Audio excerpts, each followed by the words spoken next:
நம் தேவனாகிய இயேசு கிறிஸ்துவினால் உங்களுக்கு கிருபையும் சமாதானமும் சந்தோஷமும் உண்டாவதாக.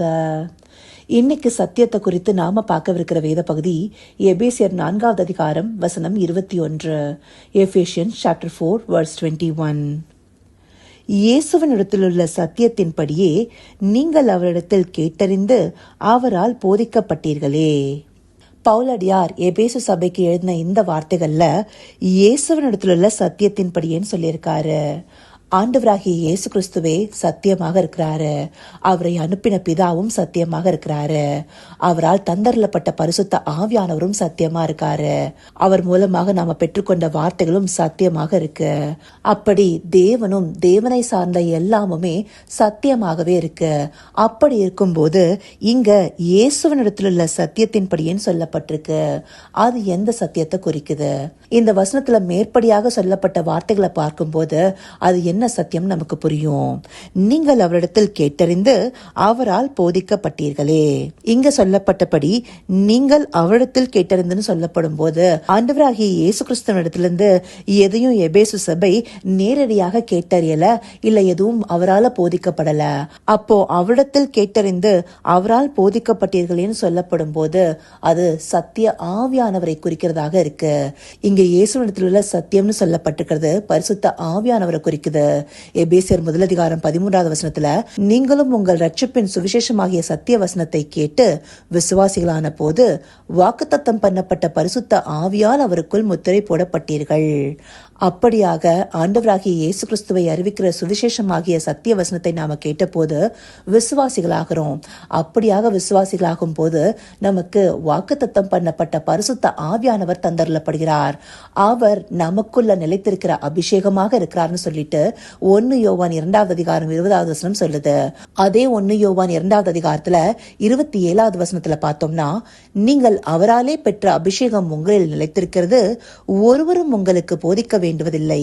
அந்த அபிஷேகம் சகலத்தையும் குறித்து உங்களுக்கு போதிக்கிறது. அது சத்தியமாயிருக்கிறது, பொய்யல்ல. அது உங்களுக்கு போதித்தபடியே அவரில் நிலைத்திருப்பீர்களாக. இந்த வசனம் தெல்ல தெளிவா பரிசுத்த ஆவியானவரே குறிக்கிறதாக இருக்கு. நாம அவரால் பெற்ற அபிஷேகம் பரிசுத்த ஆவியானவரே.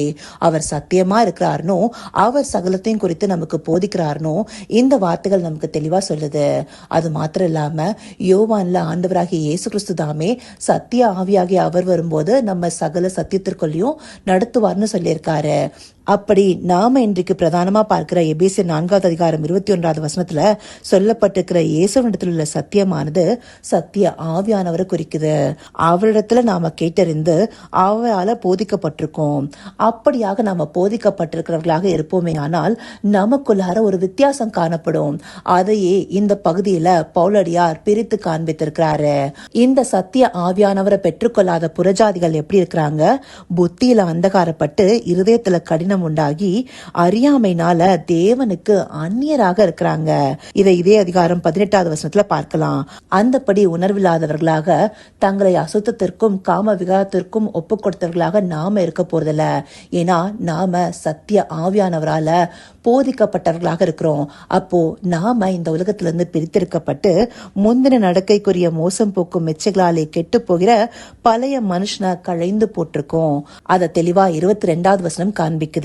அதற்கு மேற்படியா 23வது வசனத்துல உங்கள் உள்ளத்திலே புதிதான ஆவியுள்ளவர்களாகி, அப்படியாக நம்முடைய உள்ளத்துல புதிதான ஆவியை பெற்றிருக்கிறோம். அதுவே பரிசுத்த ஆவியானவர். அந்த சத்திய ஆவியானவர் நம்மோடு இருந்து நமக்கு இந்த வேத வார்த்தைகளை கற்றுக் கொடுப்பவராகவும் போதிக்கிறவராகவும் இருக்கிறாரு. வார்த்தைகளின் வெளிச்சத்தை நமக்கு காண்பிக்கிறவராக இருக்கிறாரு. அவரிடத்துல கேட்டறிந்து அவர் மூலமாய் போதிக்கப்பட்டவர்களாக நாம காணப்படும் போது நாம அந்த புத்தியில நாம் எல்லாரும் புத்தியில அந்தகாரப்பட்டவர்களாக அல்ல, ஆச்சரியமான ஒளிநடத்துல சேர்க்கப்பட்டவர்களாக மாறுவோம். இதையே இந்த பகுதி தெளிவாக காண்பிக்குது. இதிலிருந்து ஆண்டவர் நமக்கு கற்றுக் கொடுப்பது சத்திய ஆவியானவர் துணை தேடி சத்திய வார்த்தைகளின் வெளிச்சத்தை நாம அறிந்து கொள்ளணுங்கிறதே. அதன் மூலமாகவே நம்முடைய உள்ளார்ந்த மனிதன் புதுப்பிக்கப்படுவான். நம்முடைய உள்ளத்துல புதிதான ஆவி உண்டாயிருக்கிறதுங்கிறதுக்கான அடையாளமா இருக்கும். அதுவே மெய்யான நீதியிலும் பரிசுத்தத்திலும் தேவனுடைய சாயலாக சிருஷ்டிக்கப்பட்ட புதிய மனுஷனாக காணப்படும். அப்படியான ஒரு மனுஷனாக நாம காணப்படுவதற்கு இயேசுவிடத்தில் உள்ள சத்தியத்தினால போதிக்கப்பட்டவர்களாக மாறணும். அந்தபடி சத்திய ஆவியானவரால போதிக்கப்பட்ட புதிய மனுஷர்களாக நாம மாறுவதற்கு அவரை நோக்கி பார்ப்போமா? கர்த்தாவே, தேவாதி தேவனே, உமக்கே இந்த வேல் நன்றி செலுத்துகிறோம் ராஜா. அப்பா, இயேசுவினிடத்தில் உள்ள சத்தியத்தின்படியே நாங்க உம்முடைய சத்திய வார்த்தைகளை கேட்டறிந்து அவரால் போதிக்கப்பட்டவர்களாக இருக்கிறோம் ராஜா. அப்படியாக சத்திய ஆவியானவர் எங்களை வழிநடத்தும் போது அதற்கு செவிசாய்த்து அதன்படி நடக்க தேவரீர் எங்களுக்கு தயவு பாராட்டுங்கப்பா. ஆம் ராஜா, உம்முடைய சத்திய வார்த்தைகள்ல நேர்த்தியாய் நடத்தப்பட ஆவியானவர் துணை எங்களுக்கு தேவைப்படுது தகப்பனே.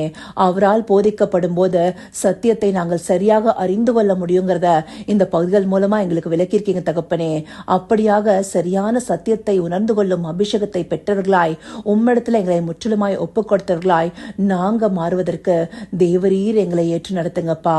அப்படியே நீங்க எங்களை நடத்த போகிற கிருபைக்காய் நன்றி. சகலவித துதி மகிமை கனம் யாவும் ஒருவருக்கே செலுத்துகிறோம். இயேசு கிறிஸ்துவின் மூலமாய் வேண்டிக் கொள்கிறேன் பிதாவே. ஆமேன், ஆமேன்.